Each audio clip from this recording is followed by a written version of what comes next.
Friends, இப்போ நம்ம பார்க்கணும்னா அந்த கன்றுக்குட்டியை பார்க்கணும்.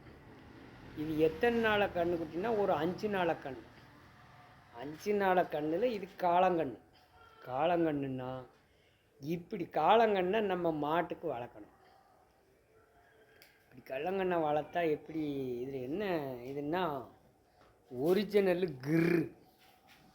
இந்த சிமுள் என்ன இருக்கா, சிறும் சிந்தும் கலந்தது. இப்படி கண்ணை நம்ம நல்லா பால் குடிக்க விட்டு வளர்த்து ஒரு 60 நாளைக்கு அந்த கண்ணுக்கு வாடாமல் வளர்க்கணும். நம்ம கண்ணுக்குட்டி வளர்க்குறது ஏன்னு சொல்லணும்னா ஒரு 60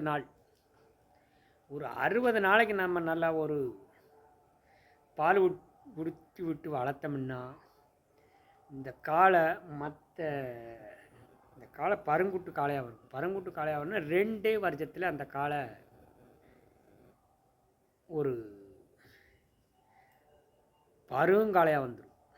2 பல்லு போடங்கும் போது அந்த காளை ஒரு தரமான காளையாக வந்துடும். என்ன இவ்வளோ தண்டி கண்ணுக்குட்டி 2 நம்ம 5 நாளை கண்ணை சொல்லுதாங்களேன்னு நினைக்கக்கூடாது. இந்த தொப்புள் கொடி தான் இதுக்கு இன்னும் காயலை. அப்போ அந்த காளையை நம்ம வளர்த்தோம்னா மாட்டுக்கு ஒரு தரமான ஒரு சிந்தும்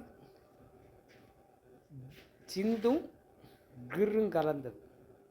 இப்படி கண்ணுக்குட்டி வளர்க்குற நமக்கு ஒரு லாபம்.